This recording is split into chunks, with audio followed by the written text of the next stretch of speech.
The whole world over, strange faults occasionally occur on Ericsson radio sites. Faults that may prove almost impossible to find if you didn't know exactly what you're looking for. Many of these faults are frequently blamed on Ericsson equipment, when in fact they're due to unsuitable installation procedures, poor information given to installers, or other outside influences. The most common outside influences include mains power surges and lightning strikes. Lightning is probably the most destructive cause of faults. At best, only technical equipment could be affected, but many faults could affect health and safety. So what can we do to reduce the harmful effects of a lightning strike? There's only one thing we can do. It's called grounding.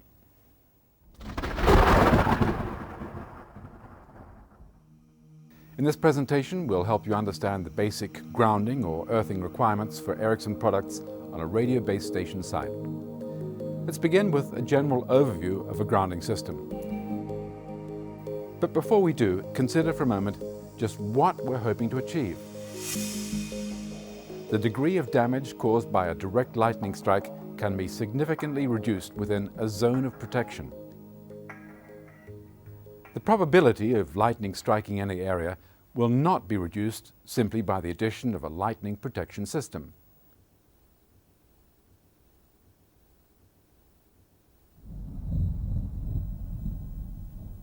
When lightning strikes raw soil, a current flows from the point of impact, raising the surface voltage where the current flows.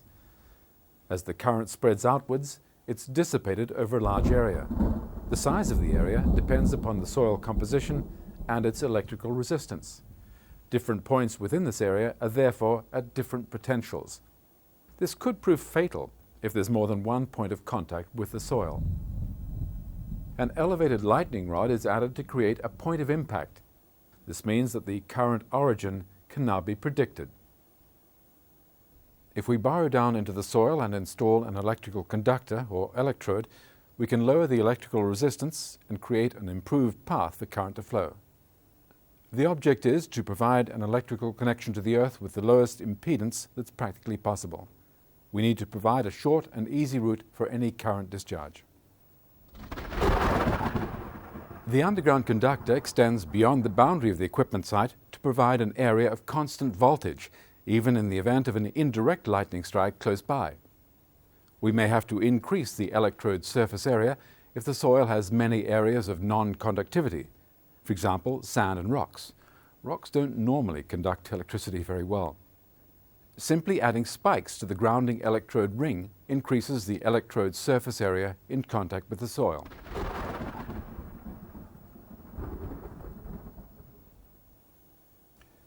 The electrical contact with the ground is enlarged to encompass the whole area to be protected. This establishes a zone of equal electrical potential. This equality is necessary for both personal safety and the immunity of equipment to disturbances by electrical discharges in the surrounding area. It should, however, be emphasized that no one should ever work on a radio site during a thunderstorm.